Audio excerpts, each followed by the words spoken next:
The broadcast is now starting. All attendees are in listen-only mode. Hi everybody, welcome to the weekly Noyantis Usergroup webinar. Today is the 17th of August 2020 and John and myself are your hosts. As always, we got any ideas or questions or solutions, then feel free to raise your hand and we'll get the mics opened accordingly. It's going to be, unfortunately, it's going to have to be quite a brief one today because we're over in France, which I think we've mentioned last week and so on. And over the weekend, my wife ended up injuring herself. The dog pulled her through some barbed wire. So so we've been to the doctors today. But I'm playing as well as Mr. Noyantis. I'm also playing doctor or nurse. So I'm looking after her. So it's a busy day. Which screen are we looking at, John? There, can we see? It says connected to go to webinar. Okay, I'm on the wrong one then. That's fine.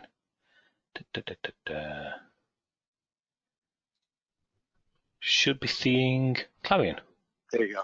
Yep, there's Clarion. So yes, we will. I still want to do the user group webinar, but we're definitely not going to be able to go into any great time, which unfortunately was my plan because I wanted to do part 2 of the report control. So we are going to do it, but we're going to do it next week. And I'll just make sure that the dog doesn't see any rabbits and goes pulling people through barbed wire hedges over the weekend. How's that? So we did some changes last week on the report control, all relating to the speed, and we got a bit of a shock where we got it down to just the setting of the properties, which I'm still a bit flabbergasted about, but fine, that it is what it is. There's still other changes going on the report control in the background. I was just doing some literally about 10 minutes before this webinar. Those changes are mainly related to the initialization, where it's being hosted in docking panes. So there's a couple of changes further on the docking pane what's going on. That's relating to being able to get you the sizes of the active, well, not the active, of a pane. So I'm just playing about with that code. In fact, I might have compilation errors thinking about it on this. Well, we'll have to see in a second. So that's where we're up to. But John, you said we quickly just spoke here now before the webinar. And John, do you want to recap, because you applied some of those changes last week? Do you want to tell us what you applied and ramifications and of it? Yeah, on mine it made it. I want to say bearable. I want to usable. How's that? As far as loading these 20, how many were there? 25,000 records, I guess, huh? Somewhere in there. Yeah, before it was taking well over a minute, sometimes 2.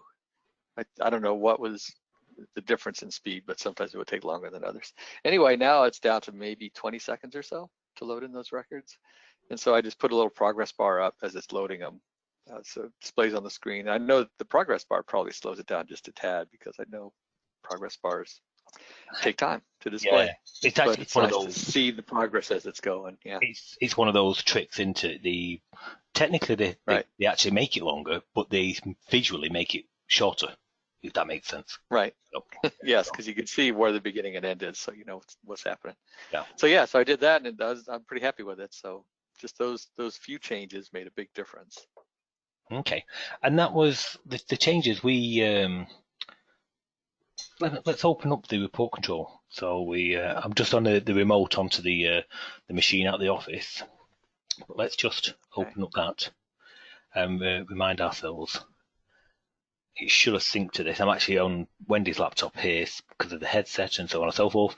But the other changes are on my laptop. But it should have synced through to this anyway. I ended up just making. Really, it was just 3 changes that I made. And these were all these in the data underscore no where it creates the default cells. Was it in there? was in the add row. Is that where it was? That's where we were working, right? No, well, we would know. Add row adds an empty row, but then it should. Oh yeah, okay, what's there? That one, the add default row cells, because That's it. Yeah. So I can still. We never got to it last week, and it was the intention for today, but I'll do these changes before next week, and I'll send some over to you, John. So let you know. But equally, we should be able to get a bit more speed out of it by only creating, when required, the cell object. And I've done some tests, and we will be able to successfully do changes there. So what we were playing about last week was really there's one we prepared earlier. We instead of we still put it back to adding a blank value and then setting the value afterwards. See, I changed that. That's one of the things I changed. Right. So where it's commented out, I uncommented that and commented the row below it out. So Right. I added my default value in. Okay, So that was one change I made on my end. I didn't see any bad side effects from it. Well, I'll be able to, what I should be able to do, thinking of that, is interrogate it. That really is for the likes of the value as opposed to the caption. And the perfect example there is the value of a clarion date compared to the caption of a clarion date. You know, one would be Right. 79,000 and odd, or 80,000 and odd, and one would be 1st of June 2020, things like that. So yes, basically that's why we're trying to just do some common ground there. But we've got the column Q entry. I know the date picture, or the picture that needs to be applied, so I can actually do some checking there. And if the two are going to come out the same, basically put these two commands inside of a condition, so we can have the best of both worlds. So there's little changes I can do there, which would help. We also, we put these in, didn't we? We put these under an if condition rather than just going off and setting those all of the time. So right, yep, that's the other change I made. Yeah. So you got quite a saving off that. That's good to know. Yeah. Oh yeah. Cool. Well, we expected some. We did get some last week. I haven't got did have my timings. I say I'm on Wendy's. I'm on Wendy's spot in our little office in France. If anyone hasn't realised yet, we're over in France for a couple of weeks, and then a few weeks, and then we're back over to the UK. Although we're going to be entering back in quarantine because they've just changed the rules for us travelling back. I don't know if you saw, but yes, as we go back, we're going to have to be quarantined for 2 weeks. So it just means I don't go back to the office. That's not great hardship. That's fine. I'll get some of the staff to bring me some screens home, and I'll set up at home. So do they put on ankle bracelets on you, or handcuff you to your house, or have a little GPS in front of your home? A little GPS tag. Like that? No, I think the actual implementation is extremely poor. They can 1 in 5 are supposed to get a phone call saying, "Are you being a good boy?" And then you say yes, and that's it. So I don't think, mind you, if you're not there, not nearly as strict as I thought it might be there. No. Well, if you're not there, of course, they will ask, because you've got to quarantine for 2 weeks. So if you're not there at the end of the phone, then they would be quite entitled to ask, well, why not? And I think it's £100 fine for if you are caught and you're not there, and if you're a repeat offender, then it's a £5,000 fine. So it does jump up, if you're a repeat offender. But I'll do it by the book. It's a there you go. It's the least you can do. So back to this. The thoughts I had. Oh yeah. I want to ask you something really quick here. So, talking about values and captions. Yes. Right. I was wondering if there was a way to add the value and the caption at the same time. I don't know that there is, but one does set the other. Could that be?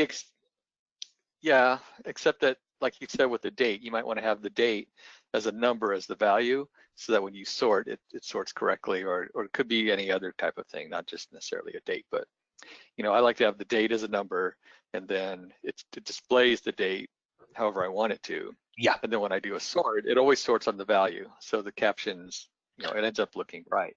That's the main thing. Yeah. And so I'm wondering if at some point we can look at, like when you add a group, right?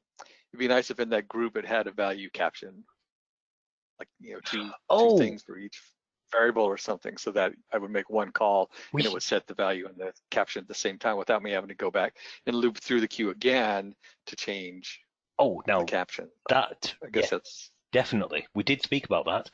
So the yeah. only thing is, okay, quickly, let me make sure my sync is open. I wanted to just bring in some of the changes off the other machine, which, like I say, I was just working on beforehand. But that's fine.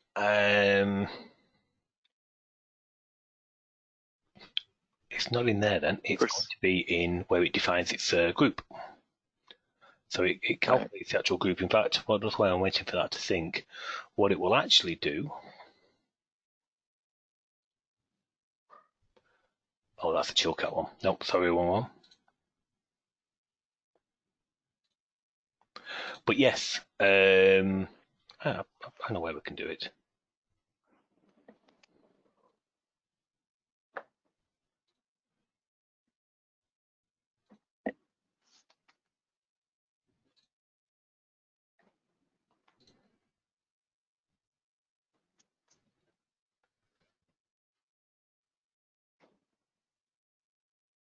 Oh, crikey, yeah, that's it. I was doing it in 11, yes. Oh, this is a good start. Right, off this one.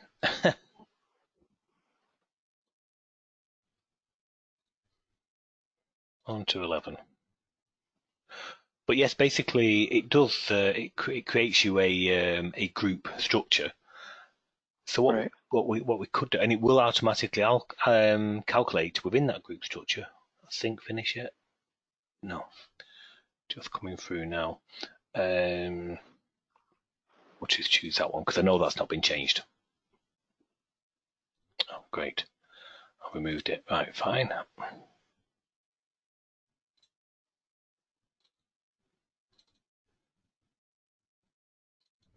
When I get that error, it's not what the error says. Wait, which error was that? The one you just saw on the screen. Well, let's see if you get it again. Oh, that was just me opening in that wrong path. I've moved them from there, so that's just an old link. Okay.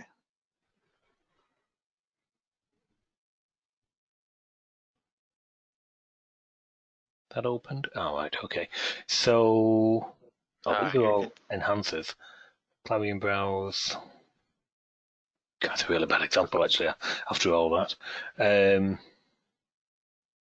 no, we'll just add one to that. So, just 1 second.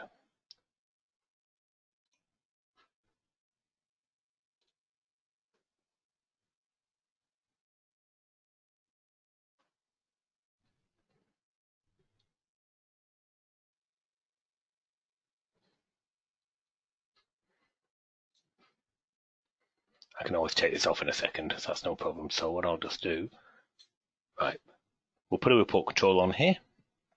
It's legacy this, but it doesn't really matter because it's the same code that gets generated for both. Ooh, okay.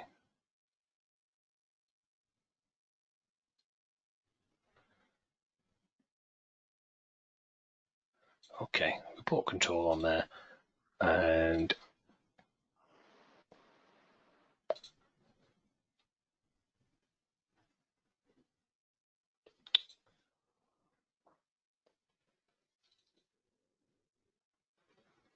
just going to get it to load off a table. So I take it you're using something like this. Hopefully you are. It's probably one of the better ways of doing it. You can, regardless if you're not using this, you can still get it to create the group structure. So even if it's manually loaded, there is a checkbox which says, write me the, sorry, thinking what I want. There is a checkbox on there which basically write me the group structure. Okay. Yeah, that's what I've been using because I've been filling up a queue. Yeah, it's exactly the same code. So we've got that unique code. That's fine. So we're going to need that, and then we'll just say what columns we're going to need, that kind of thing. So I'm just going to choose. This table's only got a couple. Oh, sorry, that table. So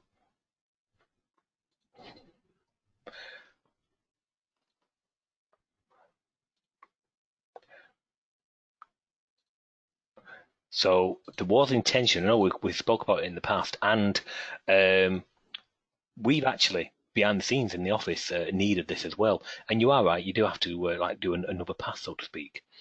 For those who are using manually loaded, I think the option is under here and it's under rows, and there is the automatically declare local group. Now, if you're already, as I say, using the data source view/files, you don't need to take that because it's just going to write it you automatically. So what we were thinking is just let this generate.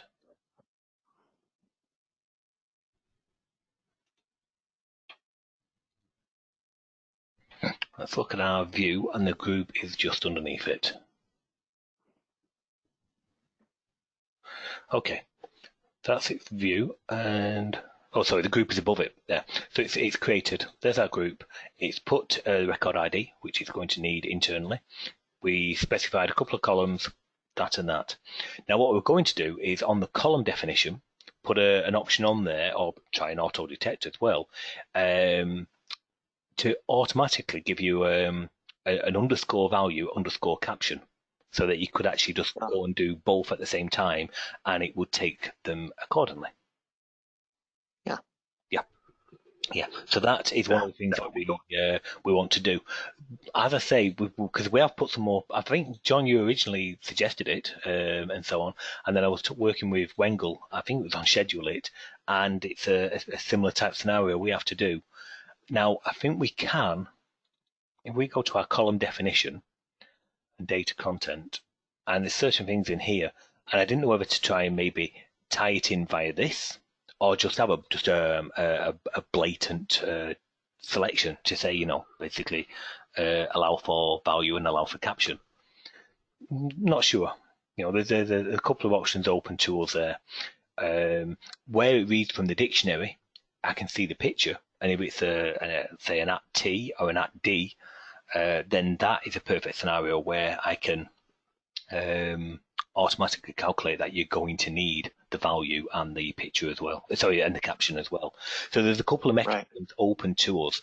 As always, I want to try and make them as automated as possible, but there's always going to be the scenario where it's over to you, and because only you know your own data structures, your own requirements. Some people might want their numerics just being displayed as 1, 2, 3, 4, 5, 6, and some might want them formatted with the thousands and so on. So the caption is different from the from the value, that kind of thing. Right. From a value, of course, you want them to be normal, just numeric. So there's little things where we can auto detect, like an @D picture and an @T picture from the field you've chosen out of a dictionary, or a local field. So we can interrogate that via the template and calculate this requirement automatically. But ultimately, there's going to be a manual intervention as well, so you can override it. Say a numeric being an option there. So, but yes, we can do that, and then within the code, was that the code? Yeah, within the code, it's not in there. It's actually in the template code. What it would do is, I'm just going to come off this.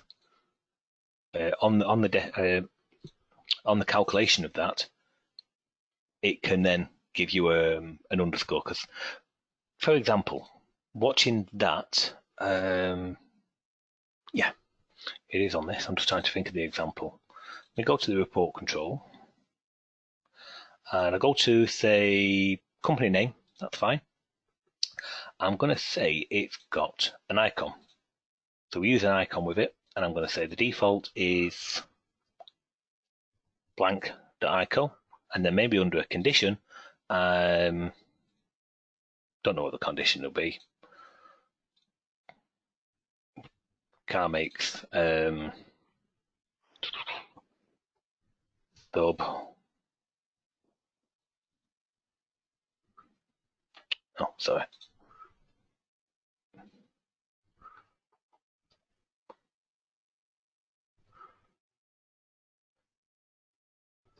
If it begins with an N, crap condition, this, or Yeah.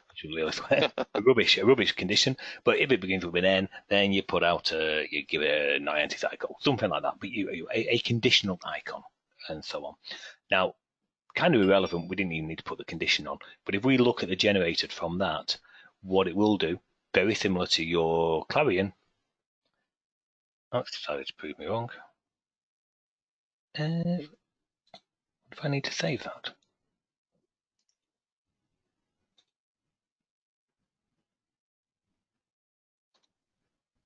Yeah, I had to save it. So you can see it now. It's got its company name, and then just like a Clarion browse, it calculates has it got an icon. There's the underscore icon, and so on. And of course, the ramifications in that code we saw before is where it starts to work out if it's got an icon. So there's little bits like there where maybe we just give it a permanent structure. We always give it an icon. We always give it a caption. We always give it a value. Things like that. It'll take the if statements out of this and make it easier, and it'll give you full flexibility of the loading. So maybe we just go the whole log and create you a structure which is just a certain type structure for every field that you put in there. That's an alternative. It would make the group structure bigger, but it gives the entire flexibility over to yourself. If you set the value, that's going to be set to one thing. The caption could potentially be set to something different. I think the rules are: is it you set the value and it automatically sets the caption if it's not overridden? Just taking a quick look. Add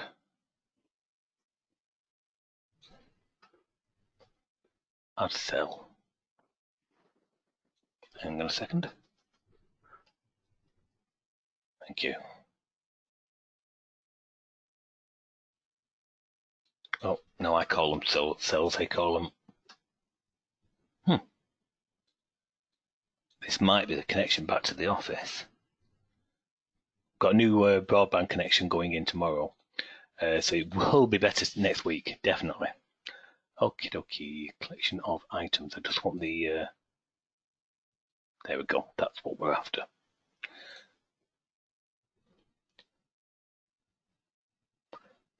So if we have a look, I think it's if you set the value and the caption isn't set, yeah, if no caption is assigned, the value will be displayed in the report record item. So that's good. So, that would be the better to set as the default, but I'll give you the ability to override the caption, e.g. the Clarion date being the obvious example there. Yeah, perfect. But yeah, I mean, I could do the auto calculating. It's exactly what we're doing now. But would it be the end of the world if it did declare you just a group structure of name, icon, value, caption, name, logo file icon, logo file value, logo file. Well, actually, you wouldn't need just that. You just have value, caption, icon, things like that. We could even expand it to give you the colorings if you needed to. So many fun things. Yeah, but I don't want to slow down the loading. Of course, it's quite the opposite. No. Yeah, but we would actually. In here, we can see where it's working out the next field it's going to get. Yeah, the column offset in the define order. If it's got an icon, so it's checking the name. So you have got an if statement there. It's not much, but it's also 26,000. If you're loading 26,000 or 25,000 records, and it's 25,000, and if you've got 10 columns, it's 250,000 if statements being done. I don't know. I'm just toying with this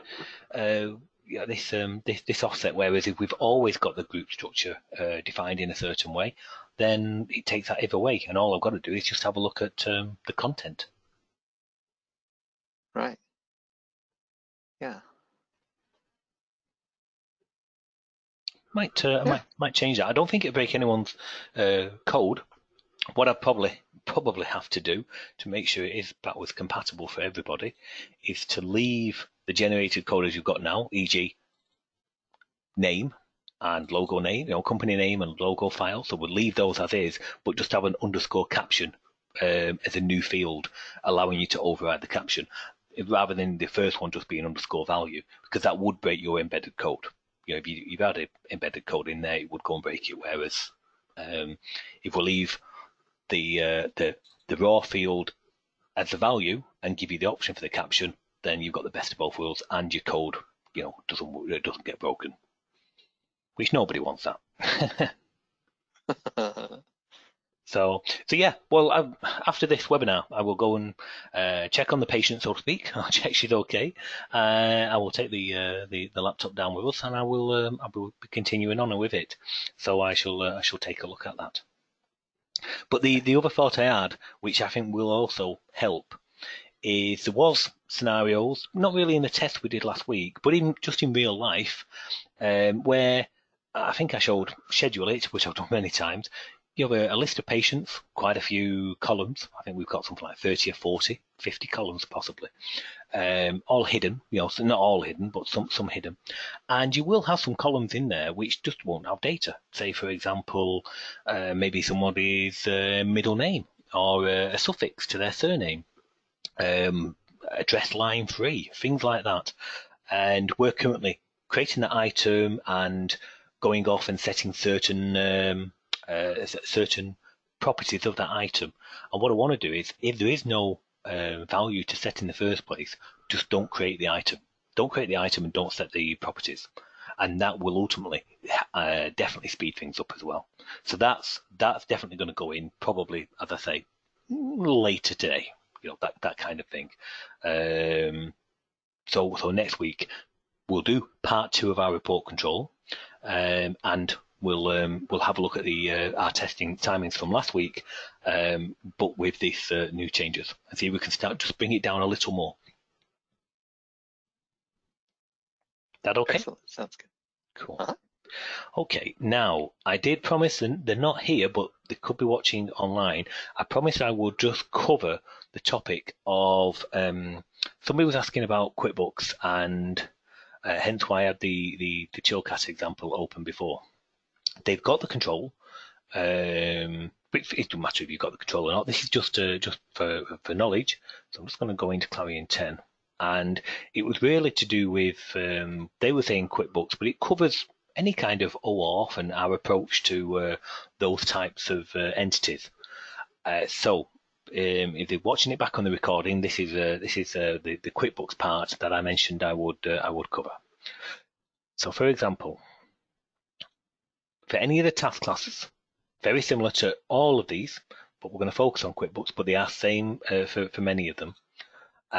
You would call a method called connect. We're going to look at these methods in a second, and you can see there's various entities, objects as they like to call them: company info, accounts, bills, classifications or classes, customers, employees, items, invoices, journal entries, payments, payment methods, tax rates. There are more as well. There are more. Let's have got the help file off Ben. With being over here, I'm not sure. Got the latest help file. Just give me 1 second. I shall take a quick look. No, not that one.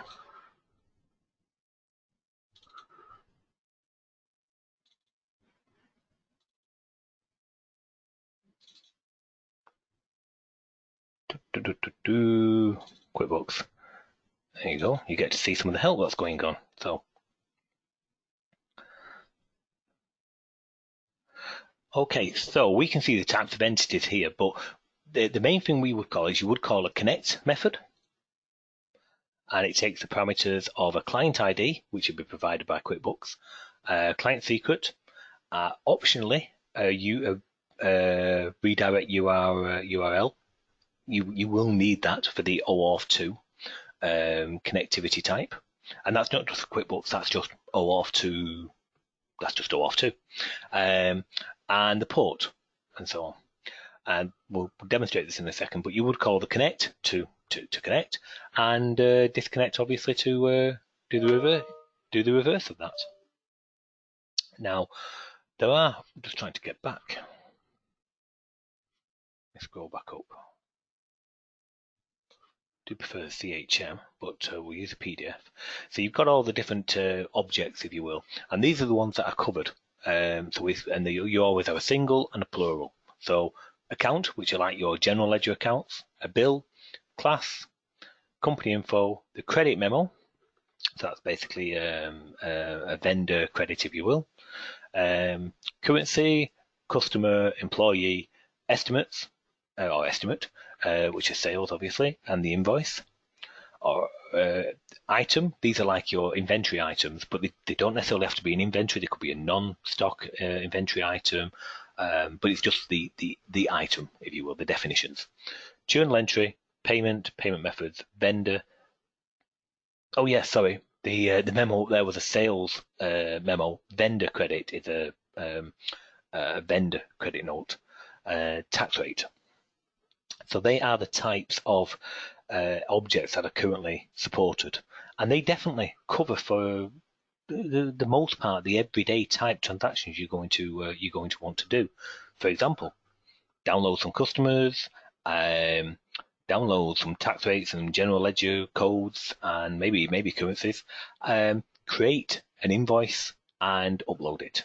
So there we go. We can now start invoicing from your accounting system, from your system off into QuickBooks. The same types of transactions are covered for your Xero as well, and the MYOB is also in development, which it has been for a while.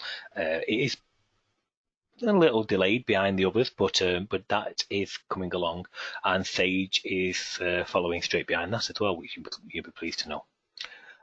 The exact same approach is always used. It's even used for our other task classes like the Google Calendar or Google Tasks, Dropbox folders, things like that. So basically, you would connect to start your workflow, and at the end you would disconnect, and then in between of that you would possibly download plural, download all the accounts, do a particular change that will take the parameter of a queue structure, which is predefined for you. So you have all the fields as per the latest QuickBooks documentation. So it would download all the accounts and fill that queue for you, allowing you to pass the queue and do whatever you want with the contents. Maybe you update your own local records, whatever you like, whatever your requirement is for them. So you do that. Same type of approach for all of the entities. Just going to go back up to that. Yep, sorry, back up to there. You would download, you would do a change to that particular, you download plural, and then when you wanted to work on one single one, you would download the singular of that. Work on it, and then re-upload it. So let's just see what I'm trying to show you in that. Jump to that QuickBooks. So I'm going to say, okay, I'm going to connect. That starts the OAuth 2 process.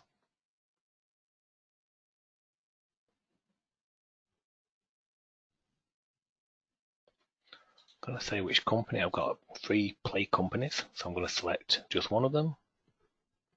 There we go. You can change this, of course. There's properties in the class, so you could have your own nice messaging there and so on. It just takes HTML text. So now we've got a connection. We shall download something. General ledger account, we mentioned that a minute ago. Okay, so we've got those. They usually come in a pair, so you would have an ID and the revision of that ID, and these are the IDs up in QuickBooks. I'm going to go along to this. I'm going to there's one there called Ask My Accountant. There you go. Don't know what that account is, so we could re-download that single one. But I'm going to press change. It's called. I'm going to change its name. So it's Ask My Accountant version. Ask My Accountant now. There we go. That's gone back up and we can see the sync's changed. So what we've actually done there is we've downloaded the single, we've changed the group structure, and we've re-uploaded it. Let's follow that through our classes here. So we would have downloaded all the accounts. Yep, we've got that. I would want to and we pass it to a predefined queue structure. defined like so. These are in here, so we can see the documentation on that.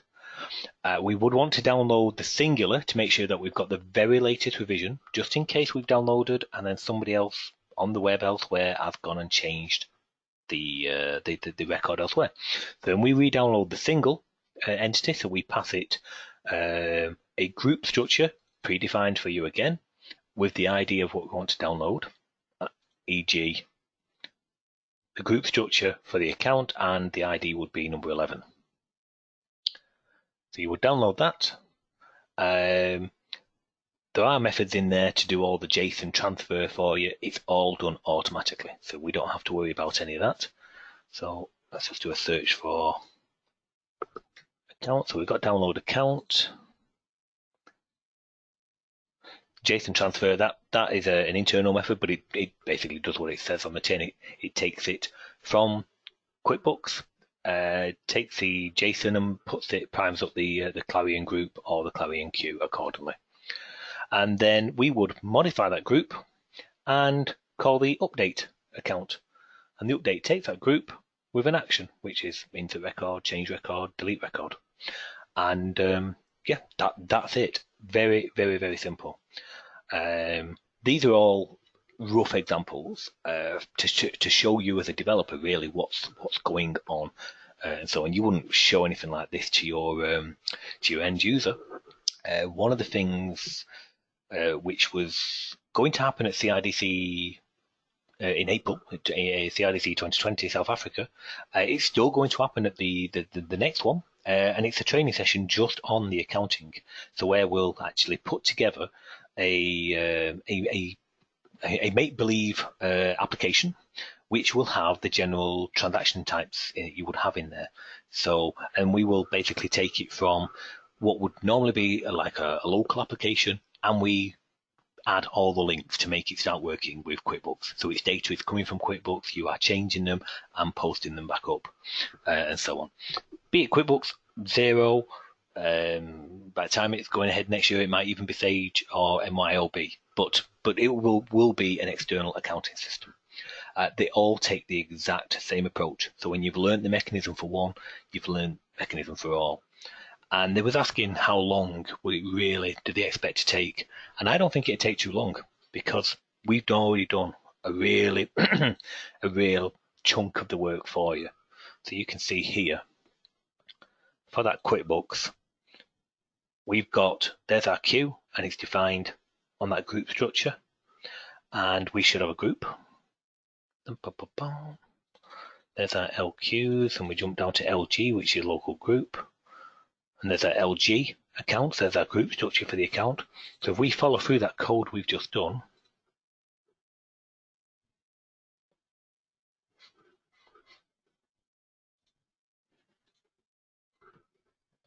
we call the connect.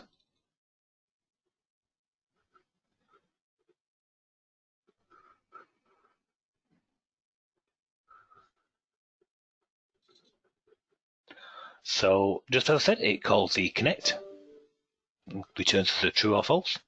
There are other little things you should really take into account about the storing of the tokens and so on, but that's a subject for another day. But you call the connect.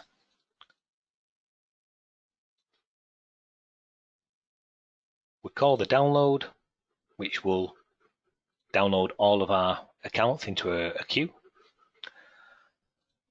And if we wanted to do the change, then basically what that does is it downloads a singular. So basically it goes and gets out of our queue. I prime up a local group. Wonder why I took that out. This must be from a previous user group webinar, because you would download to ensure you're always on the latest. Just going to put that back in. That's really what you should do. So basically you would re-download singular, do some changes to it. So all that is just a screen, which is just changing some group properties. And then we would call the update. So in here, the pertinent things you want to do is download, which primes up the group, update, which with a change record to change it up in QuickBooks. And then that's really it. So it's very, very simple. Okay. I'm going to start wrapping up, but I did promise, I know we've got a hand up there, Chuyun, so I'm just going to open the mic there. I think it's going to be relating to the docking panes, am I right? Oh, you're self-muted. Chunyan?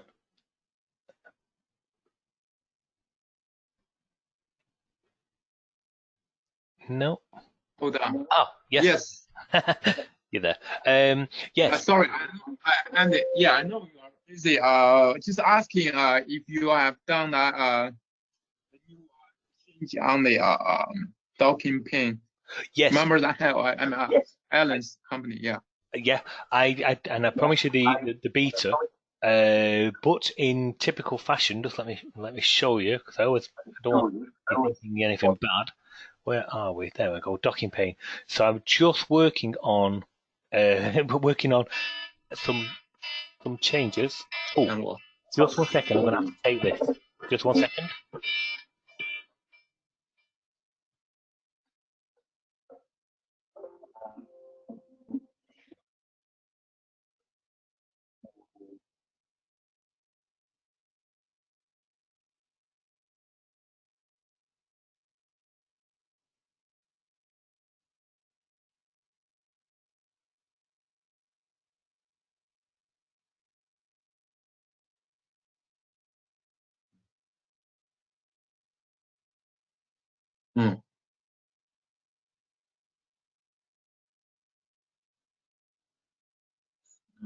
Refreshing.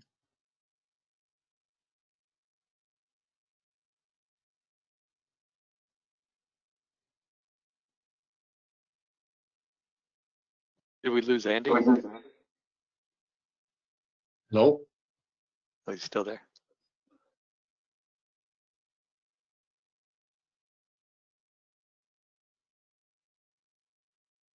Connection problem, maybe. Yeah, I can hear you.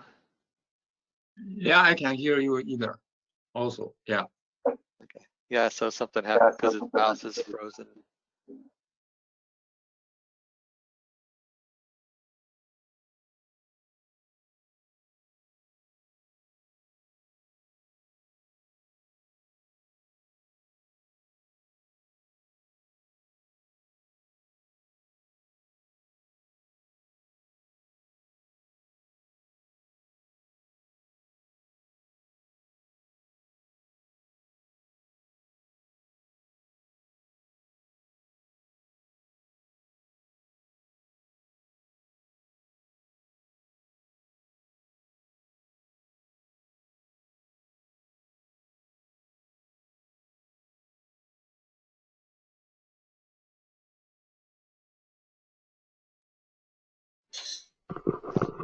I'm sorry about that. Yes. So what I wanted to quickly show you there, it's not going to stay there, but I'm adding a whole series of additional methods.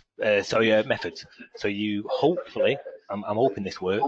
We can get the pane dimensions, which would help, because in one of my test apps, the pane is actually it was all really relating to the browse enhancer, which we've been doing some work on when it's hosted in docking pane, and we're getting really small sizes when we visually can see it a lot bigger.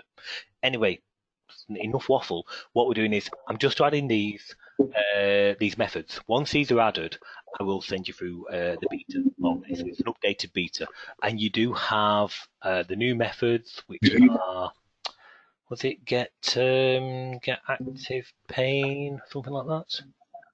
Yeah, get active pane. There was get active pane from collection, so you can optionally pass it a collection.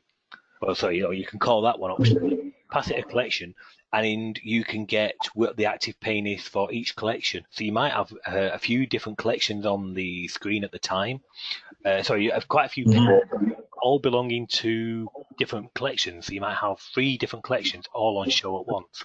For example, related information and contact information or transaction information, where you show invoices and credit notes and payments, but you only want to show one tab at a time. So that could be one collection.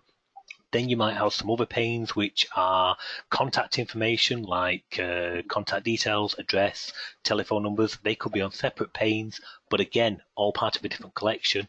So you can have active panes, all active, multiple panes, all active at the same time, but belonging to different collections, and you can detect that as well now. So you've got quite a few options open to you, and you can act accordingly on these. Good. Okay. So that will be in a beta version, right? Beta. It will be a beta. Yeah, it will be a beta. All I've literally got to do is just finish off. These won't compile at the moment because I'm just adding, but I'm hoping to get some of the be able to get to the pane properties. So there'll be, if it works, get pane height, get pane width, get pane. Yeah, just get pane height, get pane width. You don't really need the X and Y. That's what I could get you the X and Y if we needed, but it'll be the height and width which we really require to start with, and we need that so that we can get them working with the report control from a browser enhance inside of a report control point of view. So yeah, inside of a docking pane. Okay. So when that going to be that you can have in the morning. Definitely. If you don't email me, get Alan to email me. It's no problem. You can have that in the morning. Oh, okay. So tomorrow morning? Yeah, absolutely. Yeah, no problem. If these don't work, I'll be taking those out. I don't want to hold things up. But I hope they do work. The help is a little vague. So let me show you what I'm using there. So I'm using, where are we? Get client rect. Where are we? There we go. Pane. Now, this is all part of the for a pane, but it doesn't. It kind of doesn't. The help doesn't make me think it will work, but the place where you call it does make me. You call it off the pane object. So if we look at one of the normal things off a pane object, things like, is it closed? Is it enabled? Is it floating? All of these are properties for a single pane, and that is a method for a single pane. So I'm kind of hoping that is that works. That's what I'm kind of hoping. So fingers crossed. But I will. If the webinar was half an hour later, I'd be telling you if it worked or not. But it wasn't. So I'll be back on with that after the webinar, and fingers crossed. Okay, thank you. Yeah, that's great. Okay. That also Dre said he sent you a chat through chat, but I didn't get a response for those I talked about. Yes. You are last. Yeah. So for those changes, if I need to, yeah. I started to put some of those changes in, but which I've done here. Let me show you, because he did. You sent the code through, so it was. Yeah, I sent you a copy of that change so I started for to put the changes in. Yeah, they're the local ones. There's the code and so on.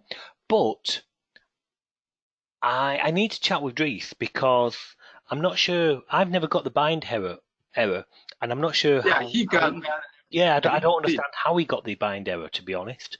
So I'm a little confused. I don't want to just go changing the code for no reason, because so there's that code. Now I understand. Yeah, as you can reproduce that. Yeah. Yeah. So there's that. Now for the get rect, which we're using here. Oh, I'm sorry. That's somebody here. No, Wendy can't get to the door.